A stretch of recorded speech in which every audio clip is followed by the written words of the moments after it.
SCO का कब्जा दिया गया और ना ही हम में से किसी की दुकान की कोई प्रॉपर साइट बताई गई है। तो सर इनको लेके वो कहते हैं कि पैसा वो डकार गए हैं सारा, तो हमें न्याय दिया जाए। जी प्लीज आगे आ जाइए। तो इसमें मान्यवर नमस्कार।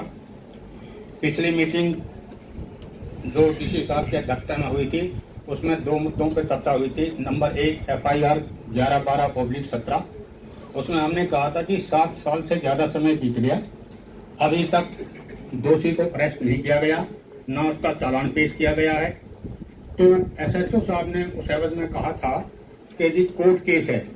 मैंने कहा जी कोर्ट केस 29/3/2023 को विड्रॉ कर लिया गया है और उसकी फोटोकॉपी मैंने उसी समय SP साहब के हवाले कर दी थी। उसके बाद में मैं पुलिस स्टेशन गया। पुलिस स्टेशन जाके और मैंने SHO साहब से कहा कि आप मेरे को वो प्रूफ दें, वो दिखाएं जिसमें आप एक मामला लंबित बता रहे हो। वो कहने लगे नहीं कि मैंने देख लिया है, ऐसी कोई बात नहीं है, कोई मामला लंबित नहीं है।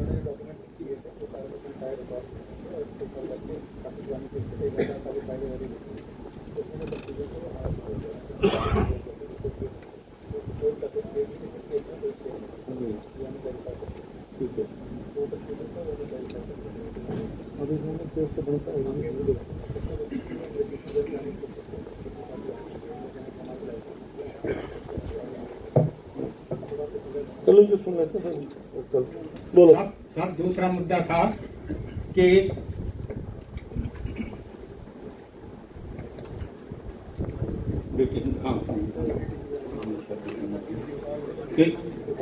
एक CM विंडो की शिकायत थी कि उसका नंबर था 086-167। उसकी सुनवाई STP साहब ने करते हुए और उस प्रोजेक्ट मालिक को बुलाया था और उसको कहा था भाई तू समाधान कर जा, तो इनके पैसे दे या प्रोडक्शन दे। उसने साहब कहा कि मैं 7 दिन के अंदर समाधान कर दूंगा। वो ये बात है सर 2022 की, लेकिन आज तक उस बारे में कोई समाधान नहीं हुआ। तो उपायुक्त महोदय ने DTP मैडम को कहा था कि भाई आप कार्रवाई क्यों नहीं करते, उसको बुलाते क्यों नहीं। जी वो बार बार बुलाने पे भी नहीं आता तो उसका लाइसेंस कैंसिल करो। उपायुक्त महोदय ने ये निर्देश दिए थे। मैडम थे जी DTP, नाम तो नहीं जानता मैं, ट्रांसफर हुए वो। तो हमने मतलब कुछ टाइम के बाद वहां जाके कार्यालय में DTP कार्यालय में पूछा कि कोई कार्रवाई हो रही है या नहीं हो रही। वहां से हमें मतलब रूखा जवाब मिला। अगली बात ये साहब, ये DTP और STP कार्यालय है ना, ये शुरू से ही इनके फेवर में है। ये थोड़ा टाइम ज्यादा लग जाएगा, शिकायतें बहुत भी है, ये बाकायदा मेरे पास भी प्रूफ है इसके, मैं वैसे नहीं बोल रहा हूँ, ये प्रूफ है, ये हमेशा से इसके फेवर में खड़े हैं। ये चिंता ना करो। मीटिंग के लिए बुलाया था एक बार 3 तारीख को मार्च में, तो हमने कहा हमारे को उसकी रिसिप्ट चाहिए जो मीटिंग के ऊपर साइन किए हैं। जब साइन की रिसिप्ट मांगा तो STP साहब ने बोला मीटिंग कैंसिल होगी, 10 तारीख को आना आप जाओ। बहुत रूखा व्यवहार है जी हमारे साथ इनका।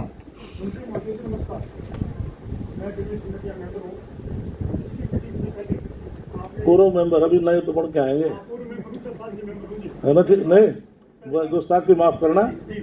जो आप सम्मानित है, अभी नए मेंबरों की, क्योंकि चुनाव आगे थे, नए मेंबर की लिस्ट आएगी, इसलिए आपका सम्मान है। उपायुक्त महोदय हम सब आपको फिलहाल अलाउ कर रहे हैं, लेकिन नए मेंबर की भी लिस्ट आएगी। गोल्ड सूख का मामला बड़ा गंभीर मामला है सर। आपने इस इंक्वायरी के लिए मेरे को ईमानदार समझ करके इस ड्यूटी लगाई थी, कौन खरीदा जी सही फैसला करेंगे। आदरणीय SP साहब ने मेरे को बुलाया था।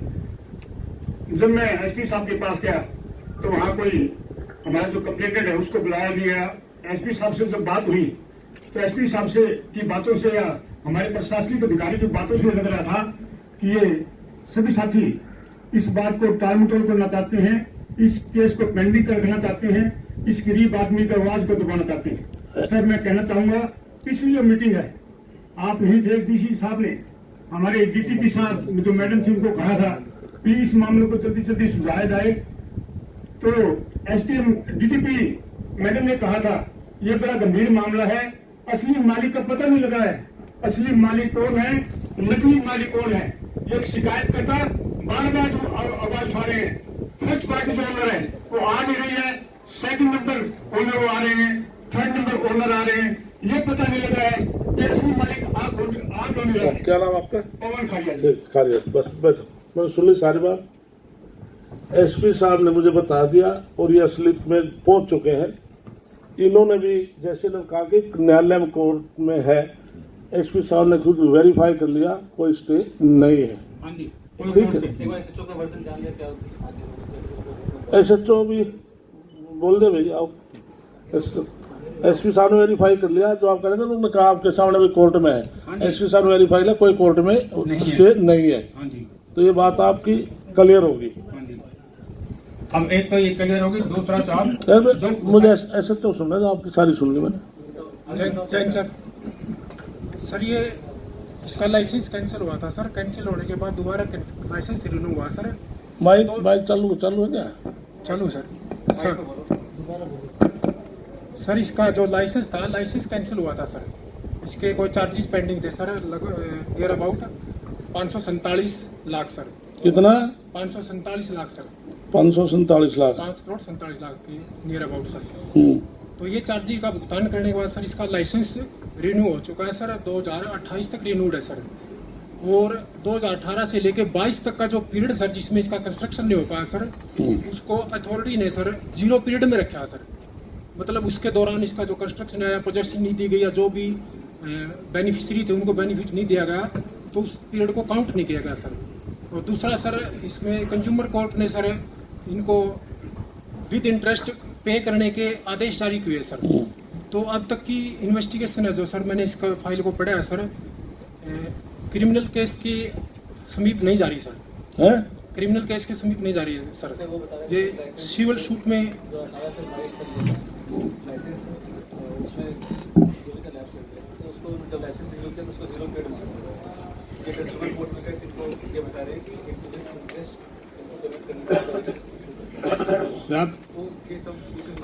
नहीं साहब एक मिनट, ये जो कह रहे हैं 0 पीरियड के लिए उसने गुहार लगाई थी, लेकिन वो कहने लगा भाई वो था क्या नाम, कोरोना था उस टाइम जी, मैं काम कर नहीं पाया।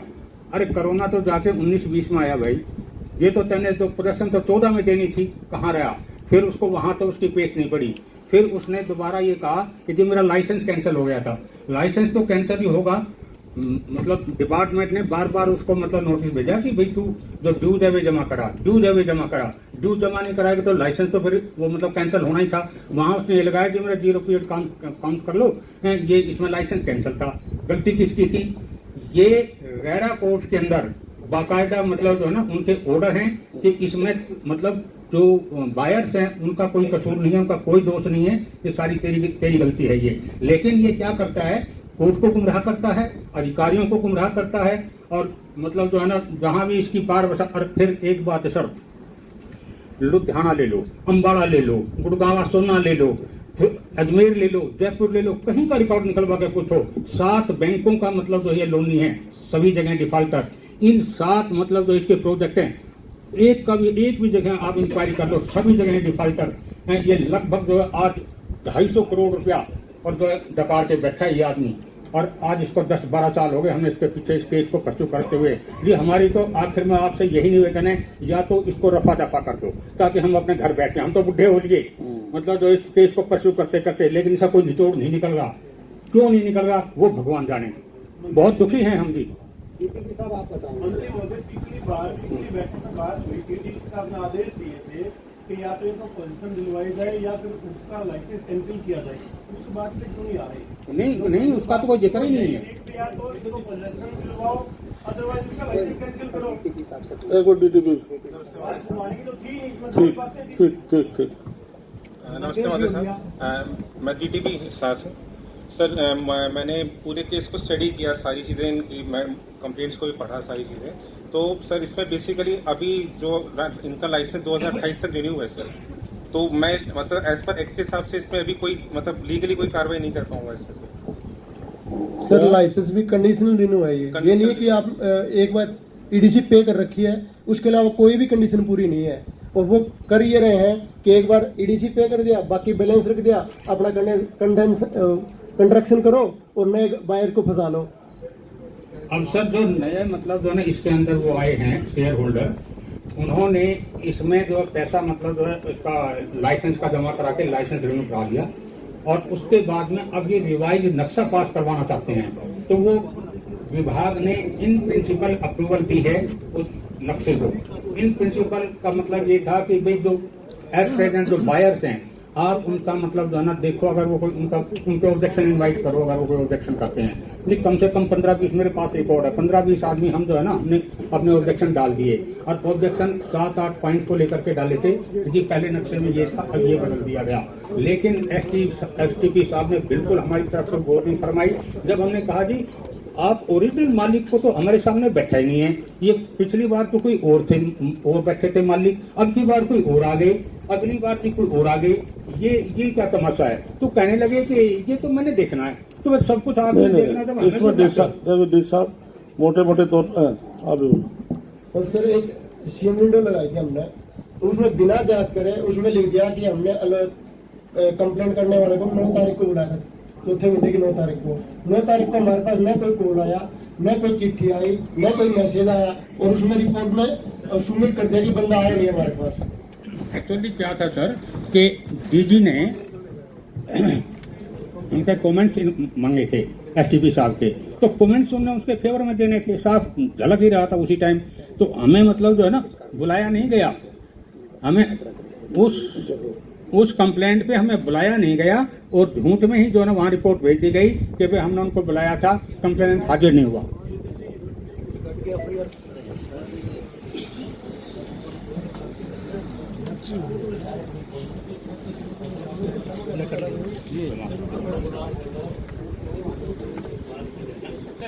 सुना भी सर, ये जो सारा मैटर आ रहा है, कभी लुधियाना, कभी सोनभद्र, कभी पलवल, कभी जयपुर। मंत्री जी, ये जो इसका जो मालिक है, इसकी नेचर क्या है मैं आपको बताता हूँ, 2 मिनट लूंगा। इसने ये जमीन जो इन लोगों के मुताबिक मैंने सर्वे किया 2007 में, इसने 25 लाख रुपए एकड़ जमीन ली थी, 9 एकड़ जमीन है। वो क्या करता है कि उस जमीन के जितने पैसे आगे देने होते हैं उतने तो इन लोगों को फंसा लेता है, वो उससे फालतू लेकर के वो अपने भेज जाता है। हर जगह उसने लिटिगेशन करके ये काम करता है, ये लोग फिर दुखे जाते हैं, कोई पीछे ले गया, कोई छोड़ गया। आज उस जमीन की कीमत 15 करोड़ रुपए है जी। असली रोड़ा यो है कि इनको किसी तरीके से बाहर निकालो, नया प्रोजेक्ट में नए हिसार के कुछ लोगों के फ्रॉड किस्म के लोगों को ला करके इनको किसी तरीके से बाहर करो, डराओ, धमकाओ, पैसे की दोकर धमकी दो, और नए मालिक हर बार नए मालिक आ जाओ। ये सारा मामला क्या है जी, असली कहानी ये है कि उस जमीन को मोटे भाव में बेच करके 250 करोड़ की जमीन बना गया, वो ये निकल जाए और वो 25 को 9 से गुणा कर दो, 22 करोड़ की जमीन को 250 करोड़ की जमीन में बेचना चाहता है, असली मुद्दा को निकालना चाहता है। चलो ऐसे है, मोटे मोटे तौर पर लगभग मेरे भी समझ में बात आई है। जब फर्स्ट बार वो था, इनके साथ उन्होंने 420 है FIR दर्ज हुई है, उसके बाद उसका लाइसेंस कैंसिल हो गया। लाइसेंस कैंसिल के बाद दोबारा उसने रिन्यूअल कराया, तो दोबारा से फिर स्टैंड मालिक का हो गया। अब मैं इस विषय में ADC, STP और इसके एरिया को और कौन सा समझता है इस केस को ज़्यादा, क्या नाम आपका है? पवन खारिया। ये क्या नाम आपका, क्या नाम है? रामफलपुरा। और ये 2 मेंबर ADC, STP इस सारे मामले की जांच करेंगे। तो SP साहब, यदि उस व्यक्ति को बुलाए, वो व्यक्ति नहीं आता है, तो उसके बाद उसके खिलाफ भी एक्शन ले लेना। एक DSP भी रख लो भाई। SP साहब बताओ कौन सा DSP है जी? एरिया है DSP अग्रवा। बस अब नहीं सुनता मैं, हमारे मतलब कंप्लेन। अरे सुनता नहीं, अब सुन ली मैंने। या कमेटी इतनी बड़ी इतनी बड़ी तेरी कमेटी बना दी